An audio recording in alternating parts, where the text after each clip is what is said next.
இப்ப நம்ம ஒரு கலாச்சார பிரகாரம் தான் தமிழ்நாடு இருந்துகிட்டு இருக்குது. ஒரு விஷயம் தெரியுமா?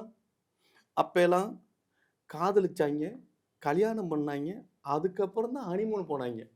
இப்ப எடுத்தோனையுமே ஹனிமூன் போறாங்க, அதுக்கப்புறம் தான் கல்யாணம் பண்றாங்க, அதுக்கப்புறம் தான் காதலிக்கிறாங்க.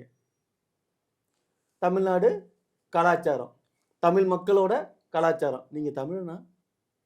நான் தமிழன் தான் சார். நீங்க? அதான் கலாச்சாரம் தெரியாம வாழ்ந்துட்டு இருக்கீங்க. என்ன பண்றது? இப்ப விஜயோட மனைவி இருக்காங்கல்ல, சங்கீதா. இப்ப அவங்க விஜய் மேல வழக்கு தொடுத்திருக்காங்க. இப்ப இவர் இன்னமும் மாநாட்டுக்கு வருவாரா? இல்ல வந்து கோர்ட்டு வாசல்ல அலைவாரா? அதான். ஒரு விஷயம் தெரியுமா? நல்லா ஒண்ணு தெரிஞ்சுக்கங்க. சொல்லுங்க. நம்ம வேலை பார்க்கறதுக்காக தான் நமக்கு வேலைக்காரனை வச்சிருக்கோம். புரியுதுங்களா? வக்கீல்லாம் எதுக்கு இருக்காங்க? இல்ல 20ஆம் தேதி வந்து வக்கீல் இல்லாம நேரடியா ஆஜராகணும்னு நீதிமன்றம் சொல்லியிருக்கு. விஜய் நேரடியா தான் போய் ஆகணும். 20ஆம் தேதி தானே? மத்த நாள்லாம் எதுக்கு?